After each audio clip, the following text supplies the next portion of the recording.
शास्त्रों में कहा गया है कि हर मर्द को यह चार काम हमेशा बेशर्म होकर जरूर करने चाहिए, और इन चार कामों को करते समय स्त्रियों को हमेशा मर्द का साथ सही समय पर जरूर दे देना चाहिए। नमस्कार दोस्तों, स्वागत है आपका फिर से इस नई महत्वपूर्ण ज्ञानवर्धक वीडियो में। वीडियो शुरू करने से पहले हे माता लक्ष्मी जो भी आपके इस चैनल को सब्सक्राइब करे, वीडियो को लाइक करें, उसके घर में कभी भी धन दौलत की कमी ना हो और उसका परिवार सदैव स्वस्थ हंसता मुस्कुराता कुशल मंगल रहे। तो दोस्तों चलिए आपको जल्दी से एक छोटी सी कहानी के माध्यम से बता देते हैं कि वह चार काम कौन से हैं जिन्हें हर मर्द को बेशर्म होकर करना चाहिए। दोस्तों वीडियो बहुत ही महत्वपूर्ण ज्ञानवर्धक है, इसे अंत तक जरूर देखें क्योंकि आधा अधूरा ज्ञान किसी काम का नहीं होता है। एक नगर में एक राजा रहते थे। उनको नए नए कपड़े पहनने का विचित्र शौक था। इसके लिए वह अपने खजाने का सबसे बड़ा भाग खर्च किया करता था। वह अपनी प्रजा पर बिल्कुल ध्यान नहीं देता था। वह दुनिया के कोने कोने से सुंदर और बहुमूल्य कपड़े मंगाता और बहुत अच्छे दर्जी से सिलवाकर पहनता था, परंतु बढ़िया से बढ़िया कपड़ा भी एक बार पहनने के बाद दोबारा कभी नहीं पहनता था। राजा के इस व्यवहार से राज्य की आर्थिक दशा पर बुरा प्रभाव पड़ रहा था। राजा के इस शौक का पता एक ऐसे आदमी को लगा जो अपने काम में बहुत होशियार था। एक दिन वह 3-4 आदमियों को साथ लेकर राजा के दरबार में उपस्थित हुआ। उसने राजा को अपना परिचय देते हुए कहा कि वह दुनिया के बड़े बड़े राजाओं के कपड़े सिल चुका है। दर्जी ने विस्तार से अपना परिचय देते हुए बताया कि किस प्रकार चीन, जापान, अमेरिका और इंग्लैंड देश के राजाओं ने उसके सिले कपड़े पहनकर उस पर पुरस्कारों की बौछार की, जिससे वह माला माल हो गया है। राजा ने कहा, दर्जी हम भी तुम्हें माला माल कर देंगे। अब तुम बताओ तुम मेरे लिए कैसा कपड़ा बनाओगे। दर्जी बोला, हुजूर मैं आपके लिए ऐसा कपड़ा तैयार करूंगा जिसे मूर्ख, बेईमान और अन्यायी नहीं देख सकेगा। ऐसा कपड़ा दुनिया में किसी राजा महाराजा के पास नहीं है। राजा बोला, बेशक तुम मेरे लिए ऐसा कपड़ा तैयार कर सकते हो। दर्जी बोला, परंतु हुजूर कपड़ा मैं स्वयं अपने हाथों से बुनकर तैयार करता हूं। राजा ने उतावले होकर पूछा, दर्जी ऐसी पोशाक तुम मेरे लिए कितने दिनों में तैयार कर सकोगे। दर्जी बोला, हुजूर लगभग 1 या 1.5 महीना तो लग ही जाएगा। राजा ने कहा, मैं तुम्हें 2 महीने का समय देता हूं, इसके लिए हमें तुमको क्या मूल्य देना पड़ेगा। दर्जी बोला, हुजूर 50,000 पहले दे दीजिए और 1 लाख कपड़ा पसंद आने पर दीजिएगा। उसी क्षण दर्जी को कपड़ा तैयार करने के लिए एक अलग जगह की व्यवस्था करा दी गई। दर्जी अपने 3-4 आदमियों को लेकर उस जगह आराम से समय काटने लगा। कुछ दिनों बाद राजा ने अपने एक दरबारी को दर्जी के पास भेजा। दरबारी वहां पहुंचा और देखा कि वे सब बड़े आराम से सो रहे थे। दरबारी ने दर्जी को जगाकर पूछा, कितना कपड़ा तैयार हो गया? राजा ने मुझे देखने के लिए भेजा है। दर्जी एकदम चौंक कर उठा और बोला, आइए मैं आपको दिखाता हूं कि कितना कपड़ा तैयार हो चुका है। दर्जी ने एक अलग कमरे में दरबारी को ले जाकर करघे पर कपड़ा बुनने का अभिनय करके दिखाया। देखिए कितना सुंदर कपड़ा बुना जा रहा है। किंतु दरबारी को तो वहां ना कपड़ा ना करघा कुछ भी दिखाई नहीं दे रहा था। दरबारी भौंचक्का रह गया और वह सोचने लगा कि कपड़ा तो दूर रहा, मुझे तो हथकरघा भी दिखाई नहीं दे रहा है। अब दरबारी को दर्जी की वह बात याद आई कि जो मूर्ख, बेईमान और अन्यायी होगा उसे यह कपड़ा दिखाई नहीं देगा। क्या मैं ऐसा ही व्यक्ति हूं? दरबारी सोचने लगा। विवश होकर उसने कहा, वाह वाह, सचमुच बहुत सुंदर कपड़ा तैयार हो रहा है। राजा ने जब इस बात को सुना तो वह बहुत खुश हुआ। उसने दर्जी और कारीगरों की सुविधाओं को और बढ़ा देने का हुक्म दे दिया। 1 महीने बाद राजा ने अपने मंत्री को दर्जी का काम काज और कपड़ा देखने के लिए भेजा। मंत्री के आने की सूचना पाकर दर्जी ने अपने आदमियों को सतर्क कर दिया। मंत्री जब दर्जी के पास पहुंचा तो वह अपने आदमियों के साथ कपड़ा काटने और सिलने का अभिनय कर रहा था। देखिए मंत्री जी, कितना सुंदर कपड़ा और कैसी सुंदर पोशाक तैयार हो रही है। दर्जी ने हवा में हाथ मारते हुए मंत्री को दिखाया, किंतु मंत्री बेचारा हक्का बक्का उसने देखा कि दर्जी कैंची चला रहा है पर कपड़ा है ही नहीं। एक कारीगर सुई से सिलने का काम कर रहा है, परंतु उसके हाथ केवल अभिनय कर रहे हैं। ना सुई दिखाई दे रही है और ना धागा ना कपड़ा। मंत्री ने सोचा, मुझे कुछ दिखाई क्यों नहीं दे रहा है। उसे दर्जी की बात याद आई, जो मूर्ख, बेईमान और अन्यायी होगा उसे यह कपड़ा दिखाई नहीं देगा। उसने सोचा, क्या मैं मूर्ख, बेईमान और अन्यायी हूं? यदि राजा को यह पता चल जाएगा तो वह मुझे फांसी पर लटका देगा।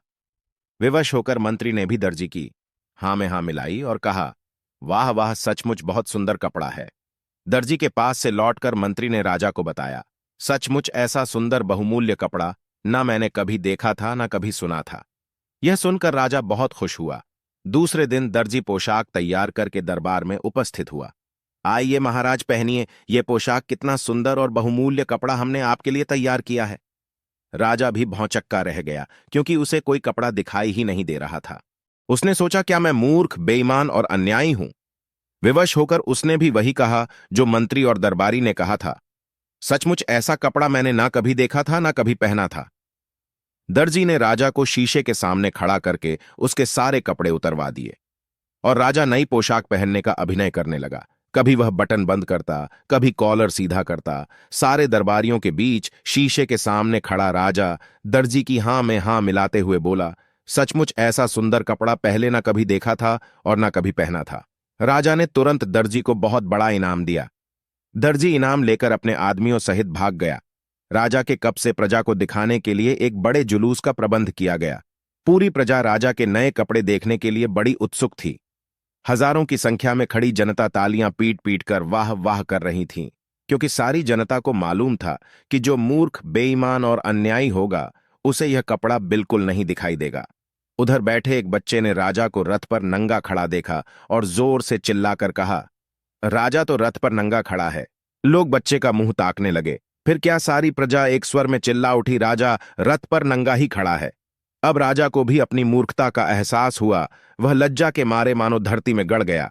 यह वही समय था जब राजा पूरी तरह से शर्म से नीचे झुक चुका था। वह इस घटना से बहुत कुछ सीख चुका था और उसने एक योजना बनाई। उसने अपने सारे राज्य में डोंडी पिटवा दी कि कल राज दरबार में एक जरूरी मीटिंग है, जिसके लिए उसके राज्य की पूरी प्रजा राजा के राजमहल में सुबह सुबह आ जाए। अब पूरे राज्य में डोंडी पीट दी गई कि कल राजा एक बहुत बड़ी सभा नियुक्त करने जा रहे हैं। उसमें हर एक व्यक्ति का आना जरूरी है। यह सब सुनकर राज्य की सारी प्रजा बहुत सोच विचार में पड़ गई कि कल तो राजा इतनी शर्म से अपना सिर नीचे किए हुए खड़े थे, और आज हम सभी को अपने राज्य में पता नहीं क्यों बुलाया है। कहीं हम लोगों से हुई गलतियों की हमें सजा तो नहीं दी जाएगी। लेकिन फिर भी राज्य की सारी प्रजा राजा के राज दरबार में सुबह सुबह हाजिर हुई। तब राजा ने कहा कि मेरी बात सभी लोग ध्यान से सुने। यह बात आप लोगों के लिए बहुत ही ज्यादा महत्वपूर्ण है, जो कल मेरे साथ हुआ है। इससे पहले भी मेरे साथ बहुत सारी घटनाएं घट चुकी है, जिन सभी के बाद मैं आप सभी लोगों को कुछ बताना चाहता हूं, और आप सभी लोग कृपया ध्यान से सुने। राजा साहब ने कहा कि युग चाहे जो भी हो, चाहे वह कलयुग हो, चाहे वह त्रेता युग हो, या फिर द्वापर युग हो, या फिर सतयुग हो, कोई भी युग हो, कभी भी हो, यह चार काम मर्दों को हमेशा बेशर्म होकर करने चाहिए। और स्त्रियां भी ध्यान से सुने कि इन चार कामों में करते समय स्त्रियों को हमेशा मर्द का साथ सही समय पर जरूर दे देना चाहिए। दोस्तों, यह बात आप सभी लोगों को अपने जीवन में जरूर उतार लेनी चाहिए। यदि आप लोग अपने जीवन में यह चार काम बेशर्म होकर करने लगते हैं तो आपको सफलता जरूर मिलेगी। आपको धनवान, करोड़पति बनने से कोई नहीं रोक सकता। आप अवश्य ही धनवान और मालामाल हो जाएंगे। आप और आपकी पत्नी अपने जीवन में सदैव खुश रहेंगे। चलिए बताते हैं कि राजा साहब ने अपनी प्रजा से क्या कहा और कौन से चार काम बेशर्म होकर करने के लिए कहते हैं। चलिए जानते हैं।